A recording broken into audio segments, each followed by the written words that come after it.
Hello friends, मैं advocate Vinod Sharma अपने channel कानून और आम आदमी में आपका एक बार फिर हार्दिक स्वागत करता हूं। दोस्तों, आज की इस वीडियो में मैं माननीय सुप्रीम कोर्ट का पैरोल पर दिया गया एक बहुत ही महत्वपूर्ण और ताज़ा तरीन जजमेंट आपके साथ शेयर करूंगा, जहां पर माननीय सुप्रीम कोर्ट के सामने सवाल ये था कि यदि प्रेसिडेंट ऑफ इंडिया यानी कि महामहिम राष्ट्रपति किसी अपराधी की मृत्युदंड की सज़ा को बदल कर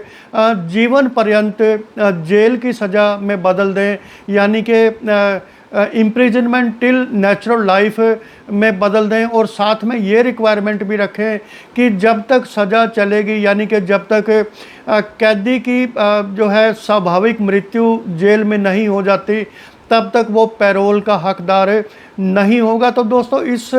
संबंध में माननीय सुप्रीम कोर्ट का क्या जजमेंट आया है और क्या क्या उनकी ऑब्जर्वेशंस थी, ये सब मैं आपको इस वीडियो में बताऊंगा। तो दोस्तों, वीडियो शुरू करने से पहले हमेशा की तरह मेरी आपसे रिक्वेस्ट है कि आप मेरे चैनल को सब्सक्राइब करें, वीडियोस को लाइक करें, शेयर करें और बेल आइकॉन का बटन भी ज़रूर प्रेस करें, ताकि आने वाली वीडियोस का नोटिफिकेशन आपको उसी वक्त मिलता रहे। तो दोस्तों, एक बहुत ही महत्वपूर्ण केस का जो है जजमेंट मैं आपके साथ शेयर कर रहा हूं, और इसका जो टाइटल है वो है Atbir versus State of NCT of Delhi. ये क्रिमिनल अपील नंबर 714 है 2022 की, जो माननीय सुप्रीम कोर्ट के सामने आई। इसमें जो सेंटेंस थी इसकी आरोपी की, अपराधी की, imprisonment for whole of his natural life after commuting of death sentence by president of India, यानी कि राष्ट्रपति, महामहिम राष्ट्रपति के पास पावर होती है कि अगर सुप्रीम कोर्ट तक किसी अपराधी को मृत्युदंड की सज़ा मिलती है तो राष्ट्रपति उस सज़ा को बदल कर इम्प्रिजनमेंट कर सकते हैं, इम्प्रिजनमेंट फॉर लाइफ कर सकते हैं। तो जो इसमें आरोपी था अतबीर, उनको मृत्युदंड की सज़ा मिली थी, और उसके जो जिसको बदल कर माननीय राष्ट्रपति महोदया ने उसको कर दिया कि जब तक ये जिंदा रहेंगे तब तक जेल में रहेंगे, और मरने के बाद इनकी सज़ा पूरी होगी। और इसमें जो चैलेंज किया था, जो पिटिशनर है अतबीर ने, वो 2/8/2021 का ऑर्डर चैलेंज किया था, जो सिंगल जज जो दिल्ली हाई कोर्ट के माननीय जस्टिस ने दिया था, dismissing is writ petition against the order dated 21/10/2019 on as issued by director general of prisons Tihar Delhi declining is prayer to grant furlough. यानी कि जो आरोपी है, इसमें अपराधी है, उन्होंने फरलों के लिए एप्लीकेशन दी जेल अथॉरिटीज़ को, और जेल अथॉरिटीज़ ने उनकी एप्लीकेशन को रद्द कर दिया और उनकी request for grant of parole उसको जो है उसको डिनाई कर दिया, डिक्लाइन कर दिया। उसके बाद वो दिल्ली हाई कोर्ट में पहुंचते हैं, वहां से भी वो उनकी एप्लीकेशन जो रिट पिटीशन थी वो डिक्लाइन हो जाती है। और डिक्लाइन इस बिना पर होती है, इस ग्राउंड पर होती है कि with reference to the conditions of the order dated 15/11/2012, यानी कि 15/11/2012 को राष्ट्रपति महोदय ने मर्सी पटिशन को स्वीकार किया था, whereby it was provided that appellant would remain in prison for the whole of his remainder of his natural life, कि जब तक आरोपी जिंदा रहेगा तब तक जेल में रहेगा, और उनकी मृत्युदंड की सज़ा बदलकर जो है जीवन पर्यंत कारावास कर दी थी। और इसमें एक रिक्वायरमेंट रखी थी विदाउट पैरोल, और उसकी रिक्वायरमेंट ये थी कि इनको कोई पैरोल नहीं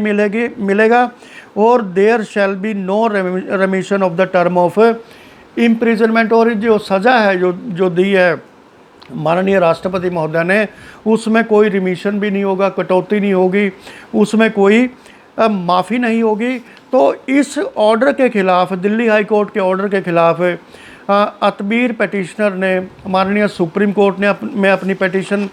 फाइल की, और दिल्ली हाई कोर्ट और डीजी प्रिजन के ऑर्डर को जो है चैलेंज किया। और इन पर चार्ज ये था जो अतबीर इसमें है, चार्ज ये था कि 1996 में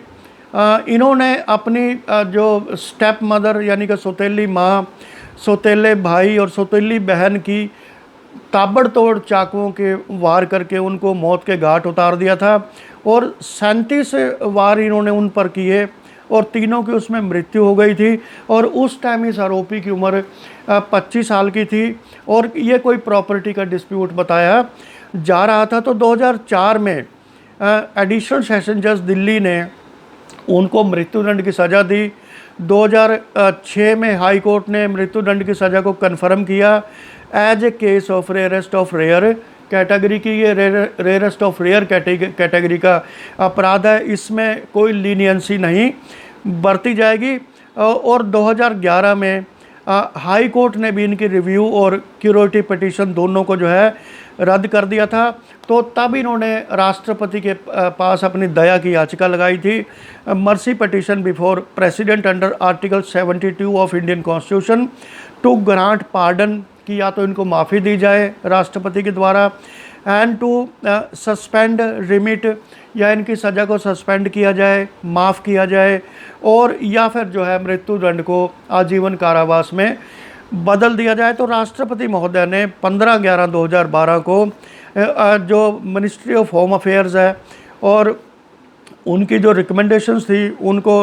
एक्सेप्ट किया और इनकी डेथ सेंटेंस की जो सज़ा थी जो उसको बदल कर लाइफ इम्प्रिजनमेंट कर दिया। लेकिन उसमें स्पष्ट तौर पर लिखा कि इनको जीवन भर कोई भी पैरोल नहीं मिलेगी। तो सुप्रीम कोर्ट में अपीलेंट की तरफ से कंटेंशन दी गई कि फरलो is an obvious consequence of A prisoner maintaining good conduct in prison, की जो फरलो होता है या पैरोल होती है वो एक कैदी को तब दी जाती है अगर वो जेल में अच्छा व्यवहार करे, अच्छा बर्ताव करे, and cannot be denied only on the ground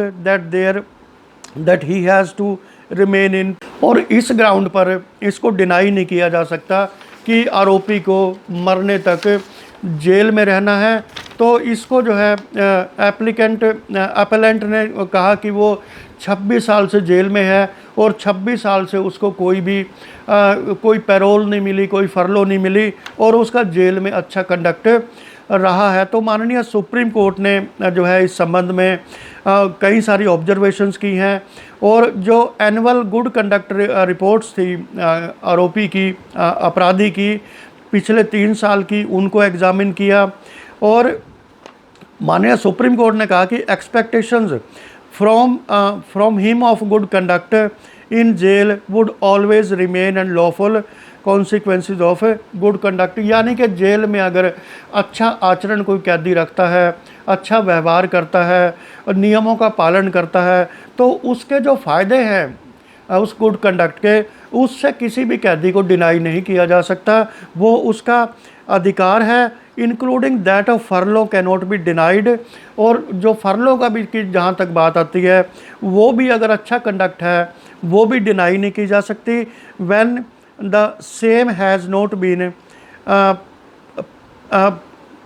prohibited in president order, और चाहे वो राष्ट्रपति ने अपने ऑर्डर में उसको प्रोहिबिट भी किया हो लेकिन तब भी अच्छे व्यवहार, अच्छे आचरण के आधार पर जो कैदी है उसको फरलो दी जाती है और requirements of good conduct can not be withheld, यानी कि हम किसी कैदी को ये नहीं कह सकते आप अच्छा व्यवहार मत करिए क्योंकि जो है उसको पैरोल नहीं मिलनी है या उसको जो है फरलो नहीं मिलनी है। तो वो ये एक रिक्वायरमेंट है कि वो अच्छा कंडक्ट करेगा तभी उसको बेनिफिट मिलेंगे, इंसेंटिव मिलेगा, पैरोल मिलेगी, फरलो मिलेगी। नॉर द रिफॉर्मेटिव अप्रोच, और किसी भी कैदी को ये चीज़ें डिनाई करना यानी कि पैरोल और फरलो डिनाई करना अच्छा कंडक्ट करने के बावजूद भी ये कोई रेफॉर्मेटिव अप्रोच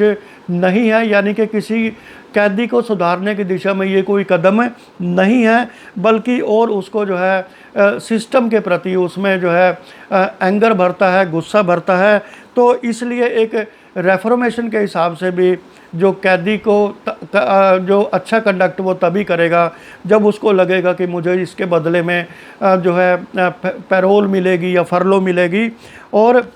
माननीय सुप्रीम कोर्ट ने जो ब्लैंकेट बैन जो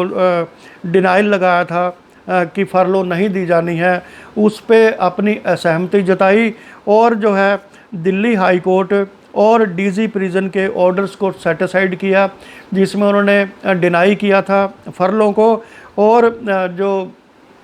जेल अथॉरिटीज़ है उनको पेटिशनर की जो एप्लीकेशन है फरलों की, उसको दोबारा से फ्रेश तरीके से जो है निपटाने के आदेश दिए हैं, वो भी 2 महीने के अंदर अंदर या इससे भी पहले, ताकि जो है अच्छे कंडक्ट के आधार पर कैदी को फरलों का या उसका पैरोल का